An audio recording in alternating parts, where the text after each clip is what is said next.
the Honorable... Do you think they remember Court of the us? United States. How could they not? Are admonished to draw near and Look at Ginsburg. Court is now sitting. Does the woman not want me? God save the United States. The woman's in heat. Clarence looks like he wants you to, Denny. Check out Scalia, Jerry McChuckles. Alito looks glad to see us. God, it's good to be back. All right, Ms. Brooks, let's start with you. Thank you, Mr. Chief Justice. May it please the court. The right of the terminally ill to use experimental drugs is nowhere guaranteed in our Constitution. So what? Does every right have to be bestowed by the Constitution? Certainly not, Your Honor, but in the absence of any law or legislative intent which provides... Come on, counsel. If this man is dying of an incurable disease, why not give him the unapproved drug? Who does it hurt? First of all, Mr. Crane is not necessarily terminal. You know something about Alzheimer's we don't? I know the disease can take unpredictable courses, particularly when it comes to progression. And all with the same ending. The FDA bans experimental drug use with good reason, because this does not just involve the individual patient. If untested drugs are suddenly made available, people will forego entering into clinical drug trials. Promising drugs might not be studied and therefore never reach the market.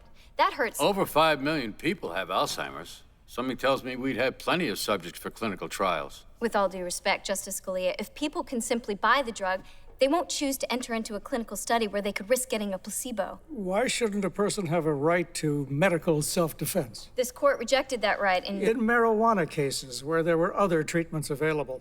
We let women abort viable fetuses to protect their own lives. A person may shoot an attacker dead in self-defense. Shouldn't this man be able to take a drug to save himself? Especially if it's his only hope? No.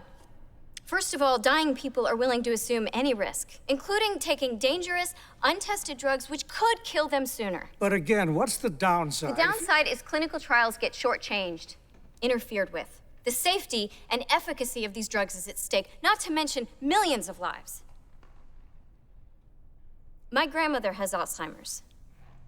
She's one of those 5 million people. She sits at home, waiting for a cure, desperate for FDA approval, which could very well be delayed by letting...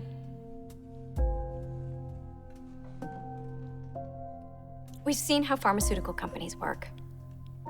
It's not about finding cures so much as it is finding markets, selling.